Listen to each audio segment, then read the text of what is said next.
Okay. Well, welcome to the June 7th work session. First item tonight is a brief discussion about the Clackamas Cities Association dinner. Will be led by our very able city recorder, Scott Stoffer. Thank you, Mr. Mayor. Good afternoon, Council. Good to be with you here. The topic to start the work session is the Clackamas Cities Association dinner.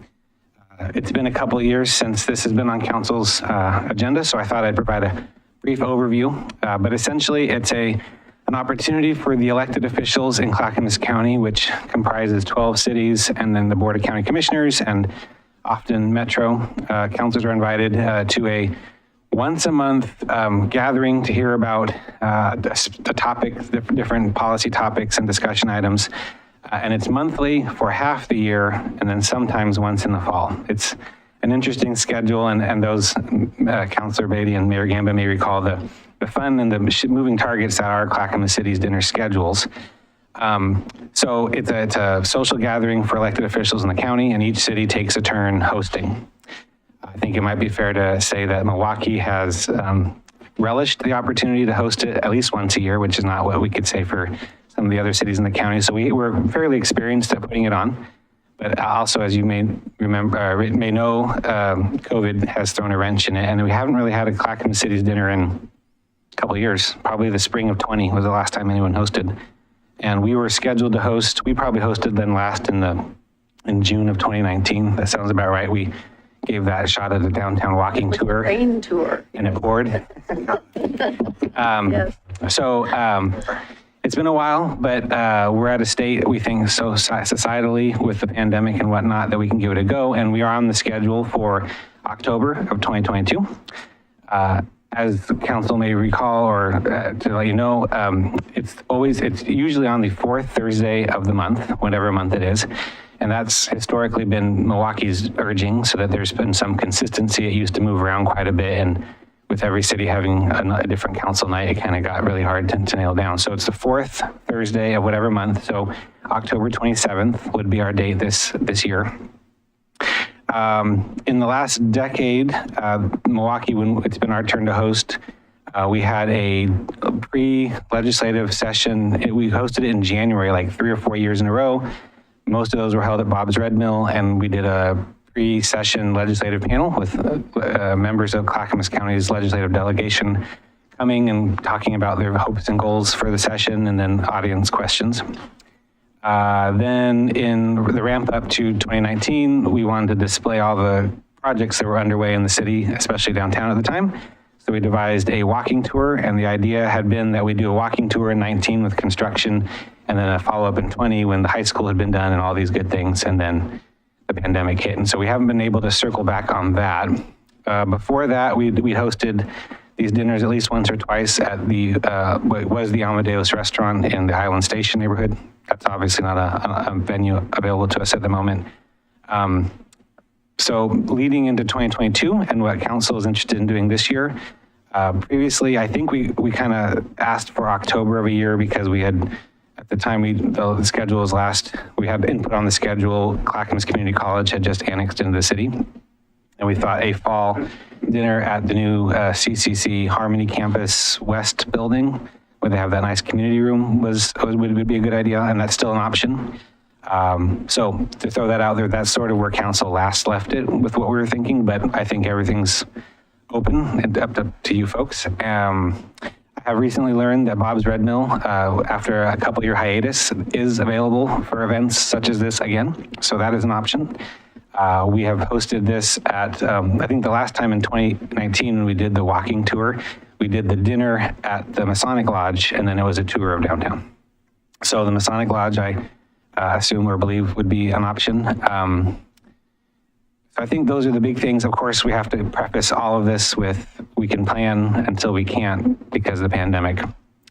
Although it does seem to be the case that most events are continuing to push forward.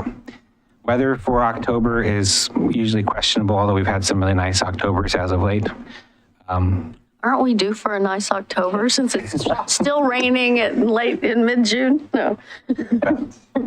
No bets, but all that being said, I think those are all the things I wanted to cover.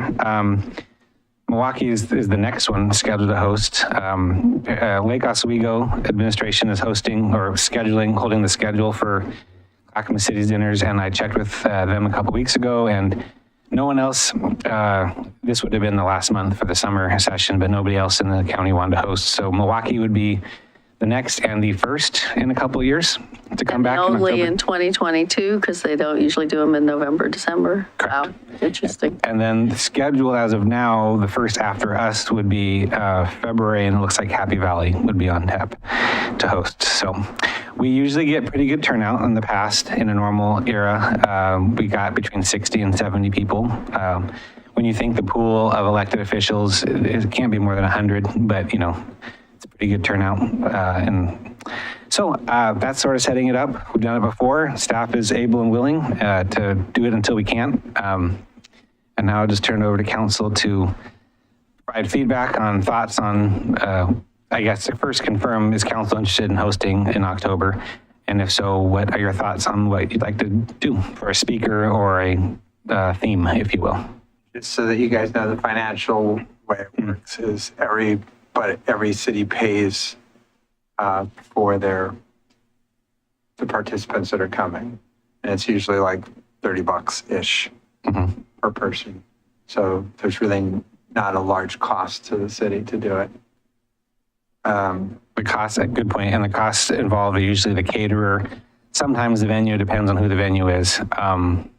And sometimes speaker, we had an economist or two come, and there was like a per diem situation that we'd pay to the state agency or whatever, but it's minimal costs, and we do recoup a lot of it, yeah.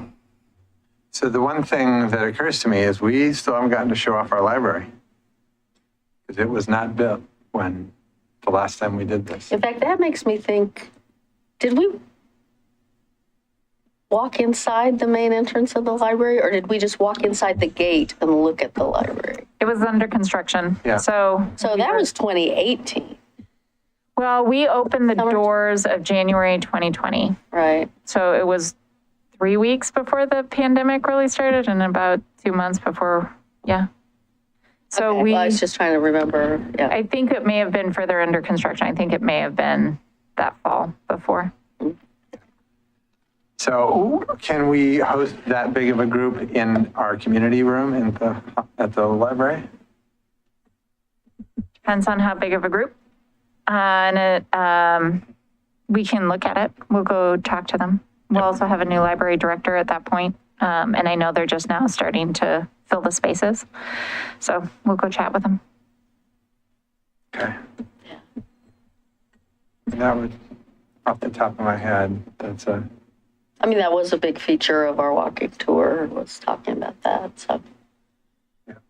And for you guys, I mean, it's a good opportunity to meet the other counselors in other cities. You don't, other than that and the League of Oregon Cities Conference, you don't have a lot of opportunity. I mean, if you serve on the metro boards, you do, I guess, but, C4, yeah, which you have to be at to. right. So, I mean, I generally found it useful, just for meeting people and knowing people, and also just hearing what are the hot topics in different communities. And it's fun. And it's fun. Yeah. Well, yeah, it depends on who you're at the table with sometimes, but it's usually fun. Oh. That's, Well, I'm fine. Yeah, I'm interested. And I mean, yeah, if we can do it in the library, that'd be great since I haven't had a chance to show that off yet. Yeah, I think it would be great. Bring some life back little by little, right? Let Milwaukie kick it off. Sure. All right, well, if you have other thoughts in the middle of the night after tonight, feel free to email me and let me know. But we'll take a look what we can do with something focused on the library.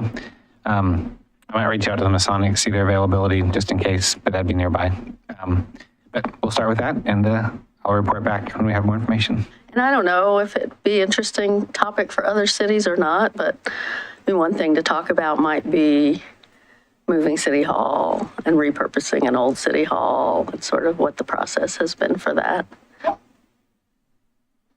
Yeah, that's definitely something. We could do that and then do a little piece on the library and talk about how big the old library was, how much energy it used, how big the new library is, how much energy it uses, as an illustration for going the extra step on energy efficiency. Sounds great. Yeah, cool. Thank you very much. I'll get back to you probably in the summer sometime, but Cool. Thank you. Are we having summer? Did we schedule it? We vote for Have you that? arranged for a summer for us, Scott? I saw an email about a NOAA weather forecast. All right, our next item is neighborhood parks projects, and this will be led by our Parks Development Coordinator, Adam Moore.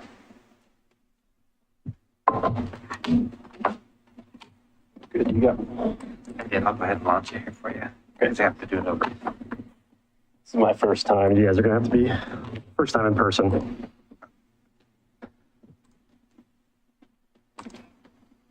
So everything's going to be, oh, hold on. I got it. Just a minute. I got it.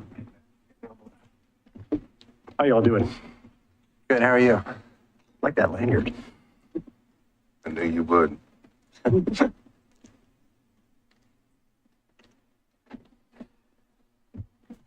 this one permission to share. There we go. Will I drive it here? Yeah, I'll get out of the way here as soon as so you can see the preview here, and that's just. If I talk like this, can you all hear me? Okay.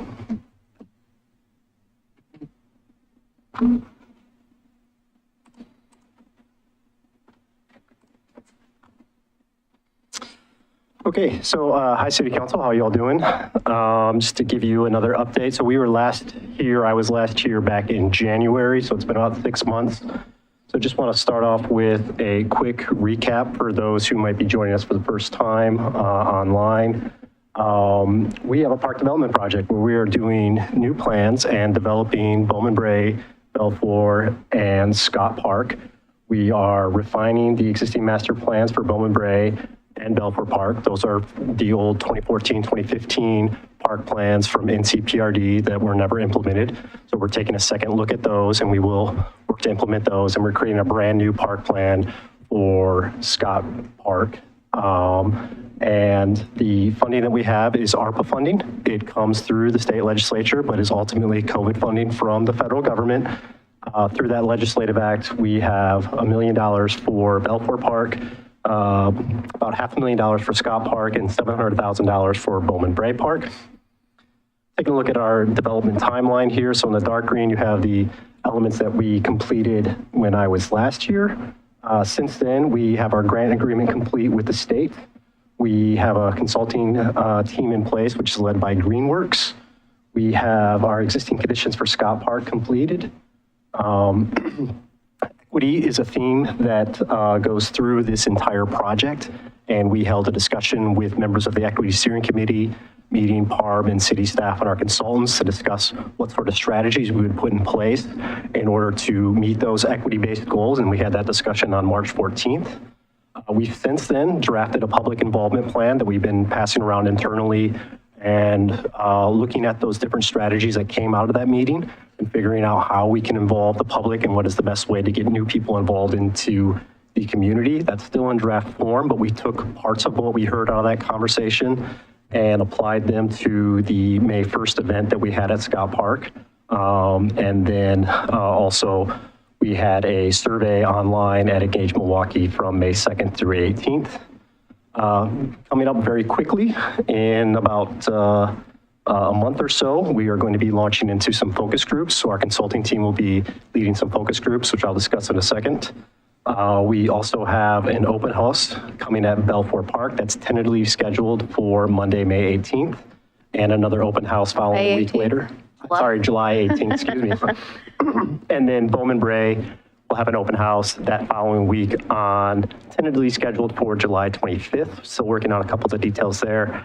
And then we'll have another public meeting for Scott Park. This will be kind of a more traditional planning meeting We expect that to be probably August 4th. And then we'll have another final round of engagement with the community either in October or November. That's where we're going to kind of paring down to those final plans. We expect final plans in November, and then another update to you council in November. And we'll be bringing those final plans to you for hopefully approval December 6th, which will launch us into permitting and final design, starting construction in late 2013 or 2023 and completing construction in the fall of 2024. So as I mentioned, we have community engagement goals, which we talked a little bit about, last time I was here. So all of our engagement is going to try to be equity-based. We're working with the Equity Steering Committee and members of PARB to reach our BIPOC population. We will provide Spanish interpretation at all of our events and translation of all of our documents with our consultants. And the whole focus is to bring new people into the conversation. So we had this conversation with Equity Steering Committee and PARB members and our consultants back on March 14th. And the key takeaways for that was finding ways to address the barriers, finding ways to make our process, our meetings, our conversations with them as accessible as possible. And we need to work to build relationships with the community while we do that. If you haven't been involved in the government process or you're a part of a group that's been historically marginalized, you don't know where to begin. You don't feel invited, you haven't been invited, and so we have to find ways to build those relationships with them. It's also extremely important that we build trust with them, and the way that we're gonna do that is we're gonna be transparent. What does that mean? That means that we're gonna be very, very clear about managing their expectations from us and explaining to them where they have opportunities to involve, where there are decisions to be made, where we're working to collaborate with them, and so they know that when they come to us and they give us all their feedback, they give us their valuable time and effort, that we are there listening and that it's an opportunity for them to inform our decisions as we go through and make them. This led us to coming up with a couple key strategies, which if you were at our event on May 1st, you would have seen a lot of these. We adjusted our event on May 1st to meet some of these. One of the things that we heard is that people's time is valuable. And coming to a park planning meeting, like everybody loves parks, but giving up your evening, giving up your weekend, even if it's just a couple hours, is very difficult to do. So if we're going to be having a meeting, we need to provide meals, particularly if that's in the evening, right? That reduces the barriers of, hey, how do I feed my kids? Then there's the question of, hey, what do I do with my kids? So we need to provide either family activities and make these family-friendly events, or we need to find ways to provide childcare. Right? There are different services out there that will pay for childcare for people to attend public meetings. We're looking into ways to work with them. We're also looking at ways that we can provide childcare at our meetings and activities for kids to do at those meetings so parents don't have to worry about what do I do with my family, right? Parks are for families and we need to find a way to involve families in the work that we're doing.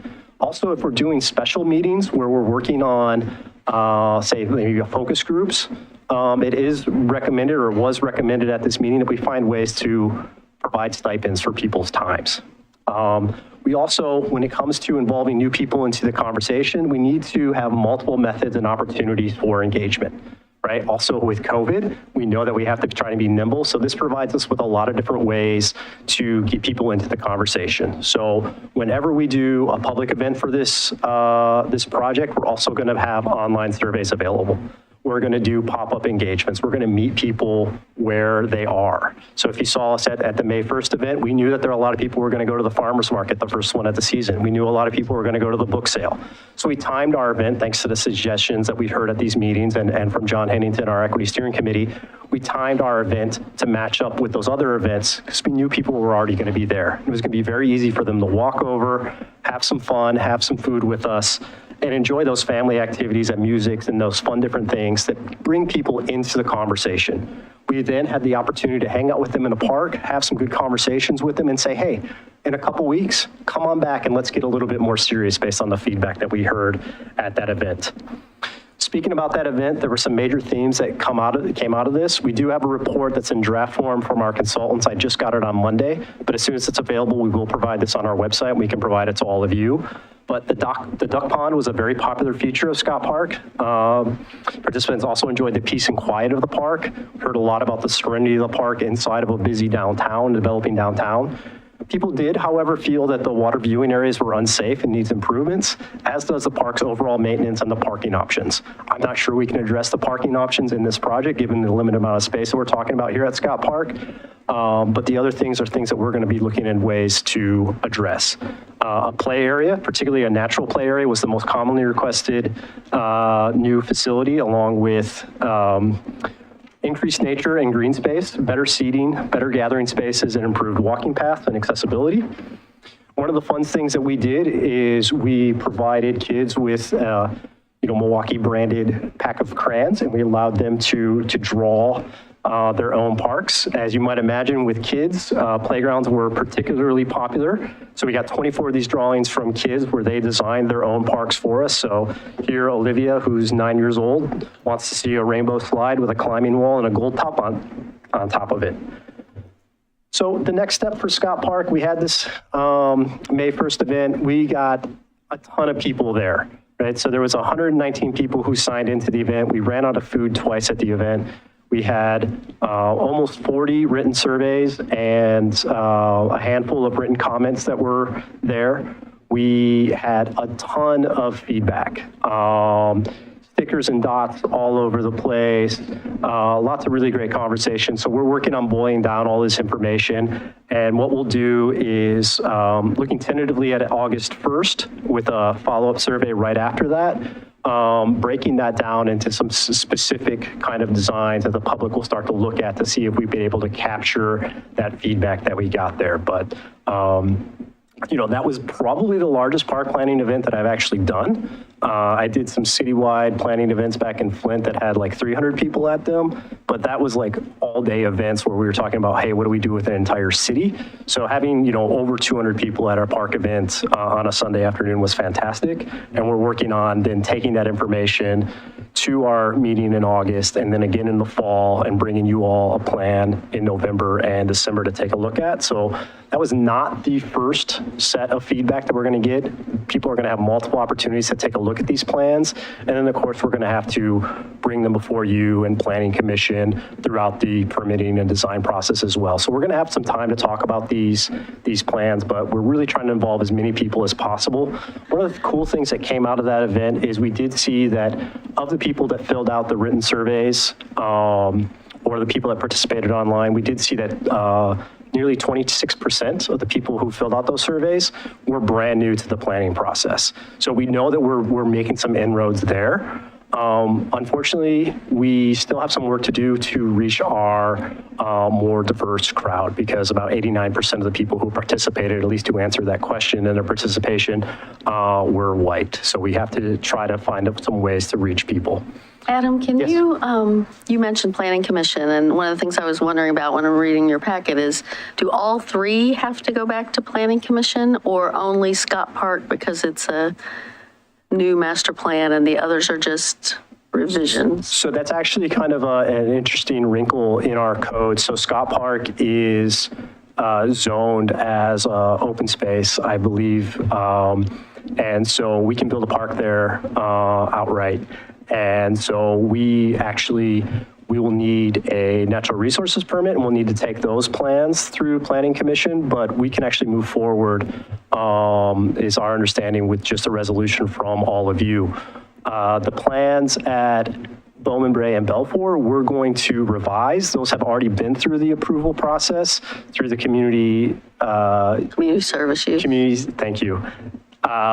So it's been through that CSU process, but we're going to have to take them back through that CSU process again.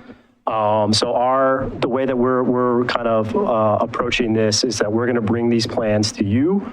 After working with the community to build them, we're going to seek a resolution from you, and then we're going to go to Planning Commission with Bowman Bray and Belfour, and then that natural resource permitting for Scott Park will have to go through the Planning Commission as well, is how we've worked things out with community development. So if we're going through Planning Commission in any case, why not rezone them open space?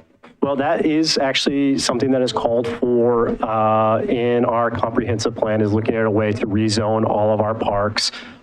We haven't really dove too deep into that rezoning piece because we have extremely tight deadlines. on this project. And so, we thought it best to handle this process first, but I think Ann has some feedback too. We're going to. It's just not, it's in one of the planning processes that we have outlined for the next 5 years. So this is it's going to get there faster. So we'll go through this process, but then we'll move all of our parks into a new zone. And that's a part of that discussion. Thanks. She answers questions so much better than I do. Yeah. So then looking at Bowman Bray and Belfort Parks. So these do have master plans that were approved by the Planning Commission, but they are rather old. They were never implemented. There was not a whole lot of community engagement by them. I was able to get my hands on information from the public meetings for these, and it looked like there was like less than 20 people involved in putting these plans together. And didn't listen to the 20 people. I have heard that maybe there needs to be another closer look at that. So we are going to apply those same community outreach standards into this. We have a much shorter time frame to do that. So in July, tentatively looking at July 18th at Belfort and July 25th at Bowman Bray, having kind of smaller open houses in the park, similar to what we did at Scott Park, but something that fits inside the neighborhood level. Parking is obviously going to be a challenge, so we're going to be inviting people to walk on over to their neighborhood park or ride their bikes. We're going to be trying to find ways to let people with mobility issues to contact us so we can reserve some parking spaces close to the park, because we obviously don't have any ADA parking at those parks right now. But we will also have then a survey that will follow up and go online, and then the goal is to try and get people out to the park and have some fun. One of the reasons why it works so well to do these open houses is not only does it help bring new people to the conversation and build a relationship with them, but allows us to look around the park and say, hey, you know what we need over there? Or, hey, Adam, come take a look at this problem over here. This is what we really need to address. It also allows us to see the space activated. So one of the reasons why we did a planning meeting in the park with a comedian and with a storyteller and with food and games is because it allowed us to look at that park and see it being used while we were planning it. And so we recognized that, hey, at Scott Park, having this really flat open area, a nice flexible space for programming or events is really important for us. And we need to find a way to kind of keep that, because right now, that's the only flat space in that park. And we want to see what that looks like at Bowman Bray and Belfort as well, but obviously recognizing that these parks do not have a parking lot. They are not downtown, they are in the neighborhood. And so we find it working with the NDAs where we can to try and shrink them down and have some events there where we can invite people out to have some fun with us and talk about what they want to see in those parks. Focus groups. Focus groups is another way that we're going to try and reach out new people. We have worked with our consulting staff. We only have in our scope of work and in our budget the ability to do 3 focus groups that are led by our consulting team. One of the things that is part of that conversation that we had around equity was finding ways to have non-city staff lead the discussions, because we want to try and break down some of that barrier that exists. And hey, you're talking to the government, you're talking to the city staff. We want to try to find people who are more part of the community to have those conversations with them. So working it out with that meeting that we had back in March and talking to our consultants, we're going to convene 3 focus groups. We're going to meet with Milwaukie residents who have disabilities to help ensure that we are designing these free parks and all of our parks in the future in ways that help meet their accessibility needs. We're going to try and convene the Black and African American communities at a focus group and have a conversation with them. And we're going to convene the Spanish-speaking communities and Latino, Latina, Latinx communities in focus groups. And those focus groups, if necessary, or probably most likely will be held primarily in Spanish. City staff will be there to kind of observe, but the conversations are designed to be done by our consulting staff. And so in talking about that engagement, can we also, and I know it's a short timeline, right? But having one of those open houses just in Spanish, where the only people that need translation are the English speakers, right? So, and I know it's hard because I don't know if we have anybody on staff that speaks Spanish that could talk about the project, that the parks projects.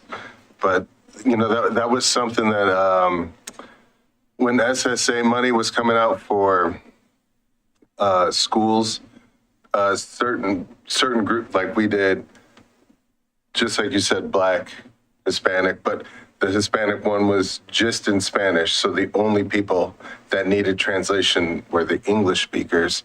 So parents could go back and forth with. Yeah, so just to make sure I'm understanding you right, so this would be a focus group where there would be individuals invited, very small, kind of private.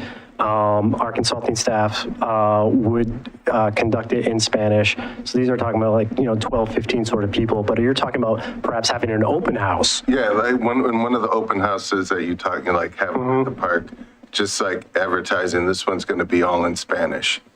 So then native Spanish speakers, and I know That's a really interesting idea, and I really like it. We do have city staff who speak Spanish and can provide translation to our residents and interpretation for our residents. I don't know that we have enough to do an open house all on our own. We do have the consulting capacity to do that, although these focus groups are rather expensive.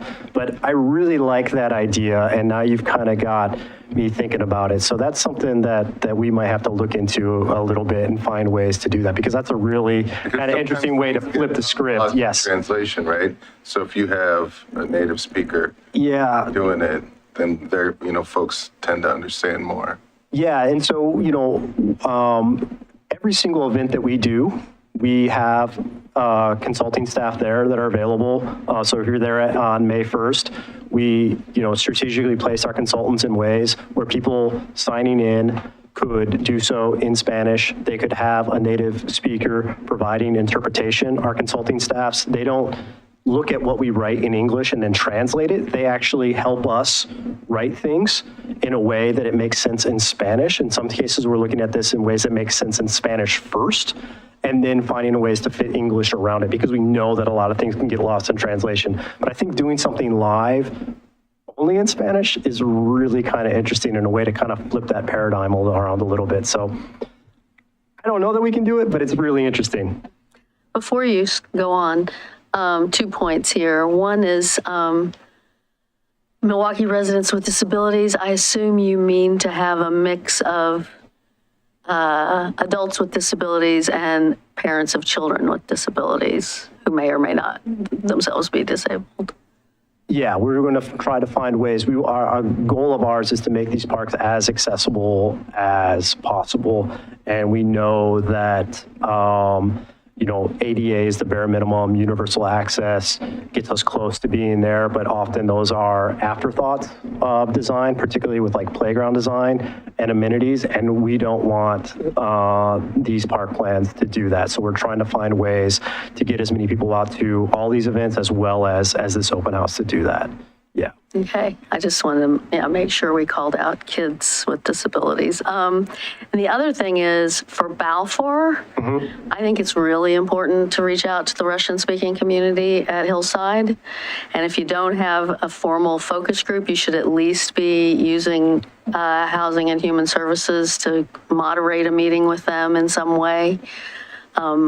Yeah, we've gone back and forth on these focus groups quite a bit. There are a lot of different community groups that we would like to have focus groups with.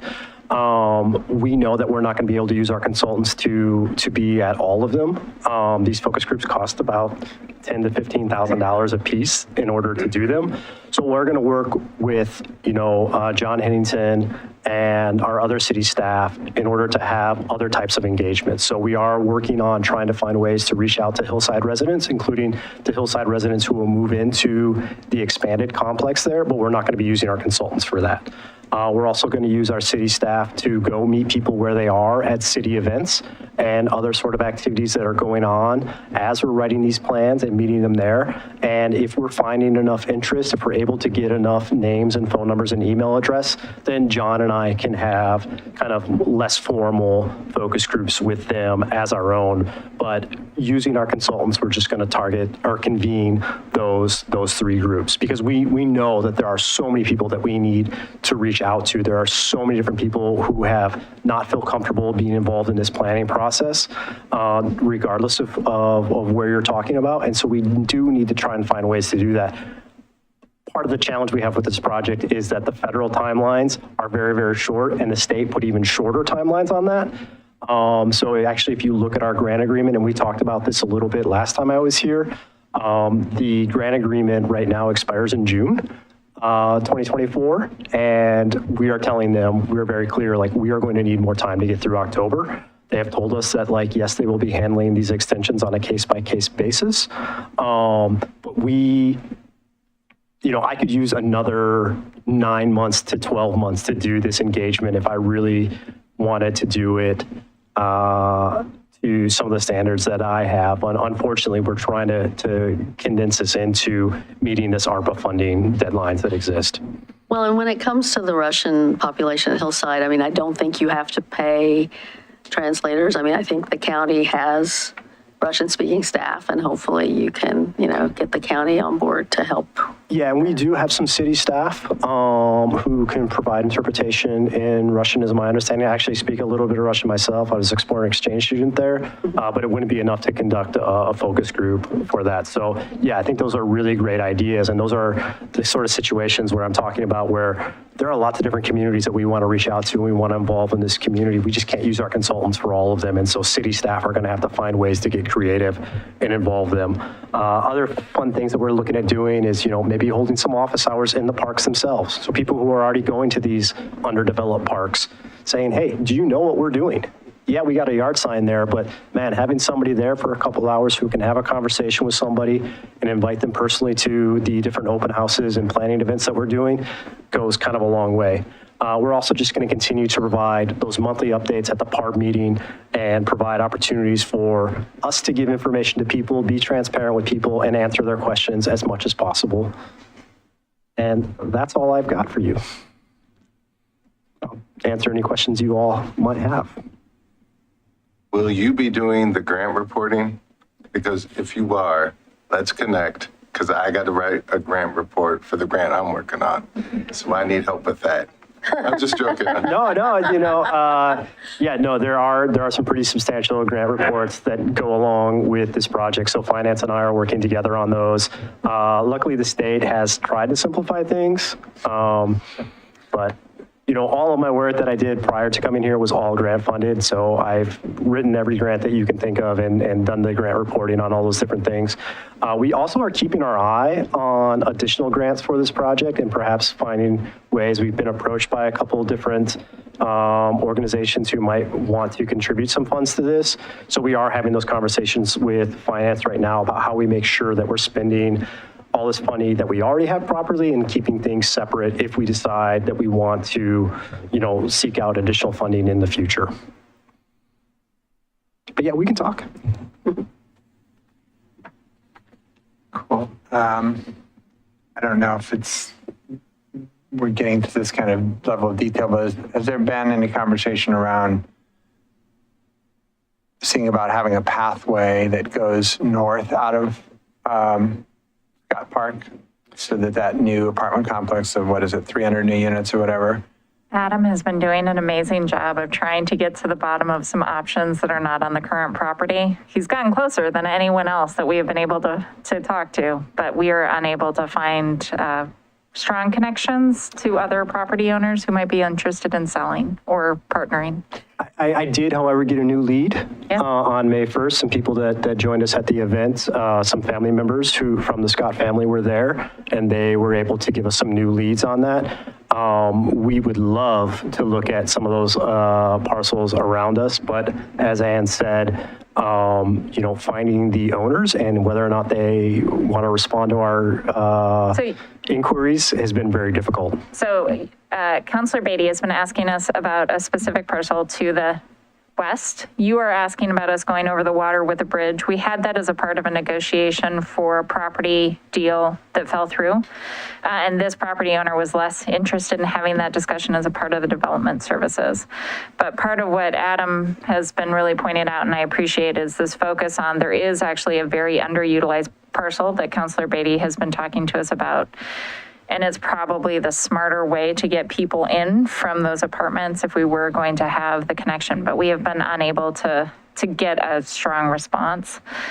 We have 2 or 3 staff doing it at this point, trying to find who owns and what that looks like. But we're interested. If anybody's watching this tonight and has this interest in calling me or Adam or anyone else about the property. You know who knew the owner was Ed Sumall? Yeah. Was it originally? No, he wasn't the owner. He I knew, knew he him. was good friends with, he knew everyone. But yeah. And then a couple other thoughts, just because that's what occurs in my head while I'm listening.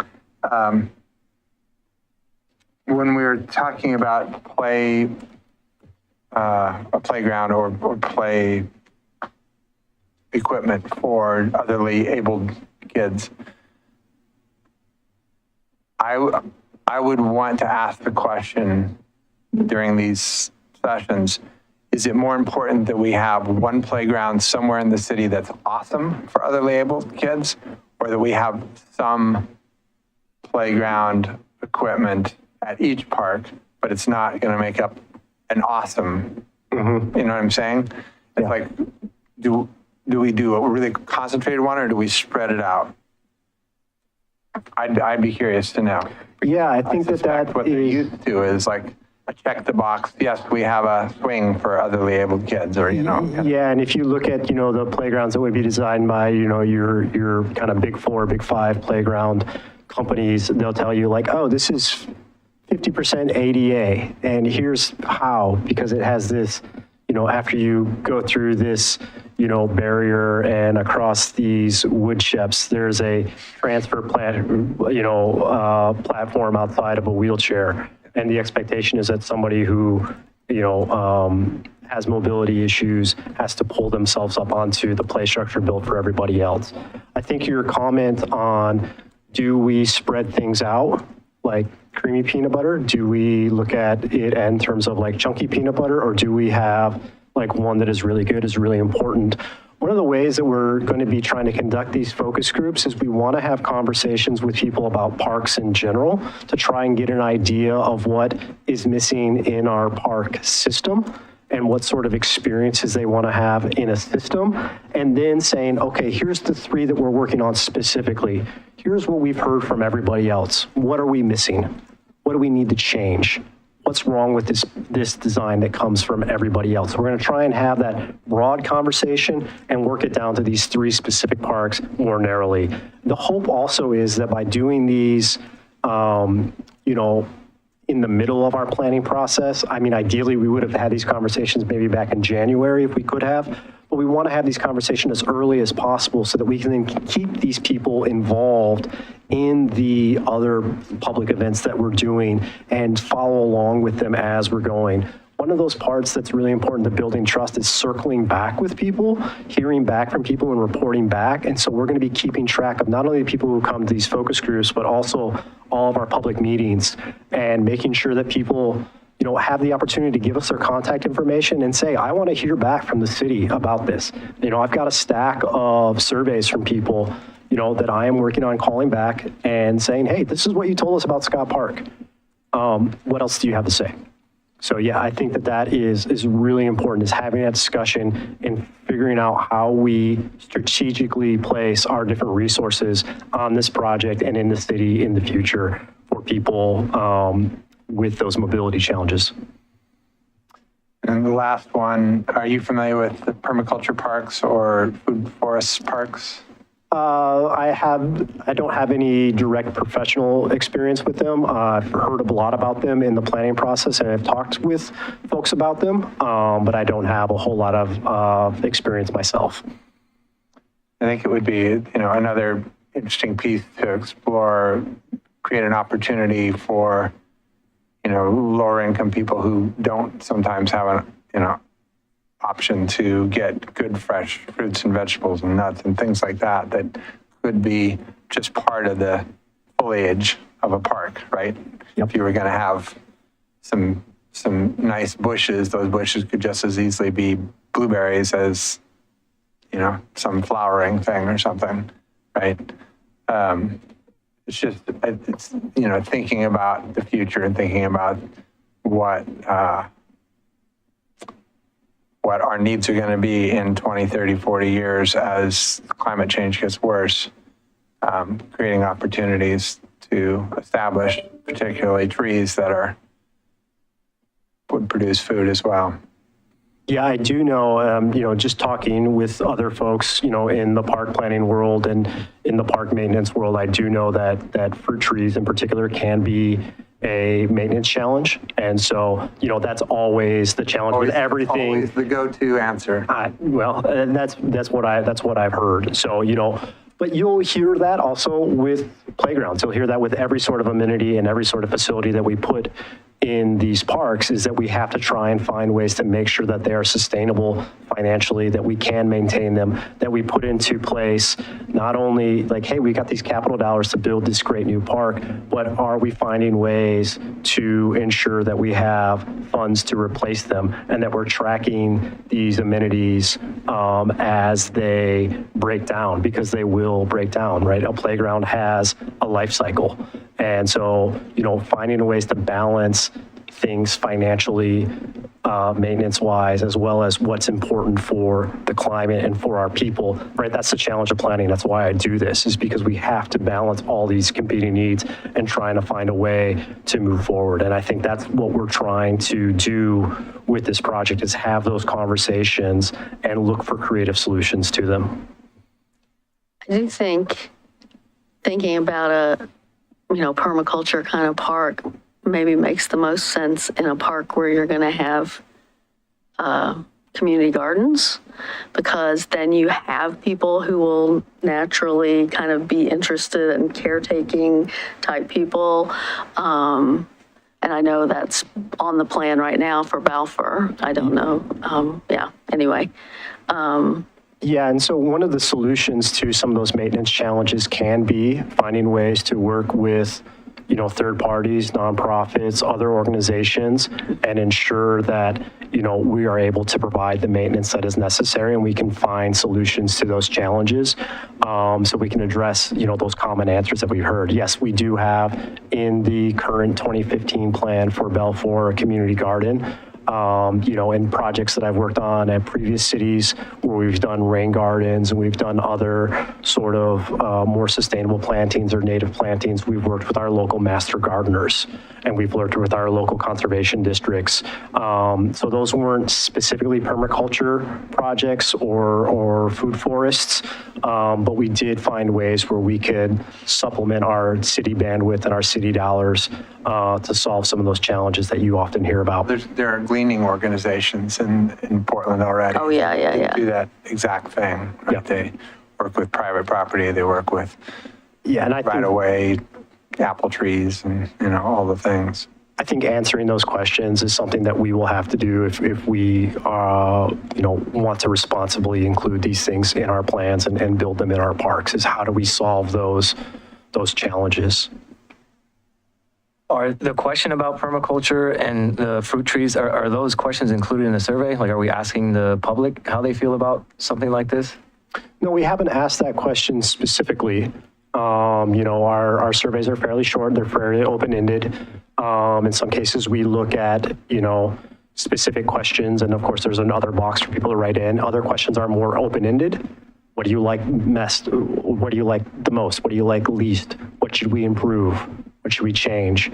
So they would have the opportunity to tell us that way. We do know that PARB is very interested in permaculture. At their Earth Day event, they had some permaculture information available for people and wanted to have that class. We haven't asked that question specifically. I remember it was Scott Park where they had the event, right, at the library, and you got to pin what you wanted to see more of, and there was a part of vegetation, and they had a lot of options of vegetation, but if we could include this on that part, and just to get an idea, because if it's something that the public wants, then maybe the public will be willing to take responsibility for it as well, like maybe assign NDAs for a park, this is the NDA's responsibility or it's community's responsibility, just like Lisa was saying. At least asking that question if it's something the public's willing to take on. Yeah. So when we asked the questions, we did give people, kind of some we gave them 4 kind of different options to try and gain their preference over like plantings. And we had native ones, but we didn't specifically ask about permaculture. So I think, you're right. It is important for us as planners to make sure that we're asking the questions and getting the feedback from people so that we can then try to implement them if we can find ways to do them responsibly and fiscally and safely. So yeah, I think that is something that we might need to look into a little bit more. Thank you. Anything else? Great. Well, thank you very much. Look Thank you. forward to the open houses and the ongoing process. All right, thank you.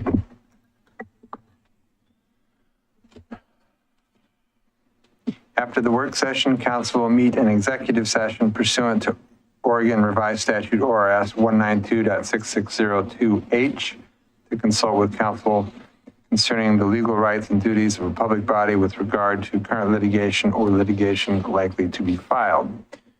With that, we are adjourned from the work session.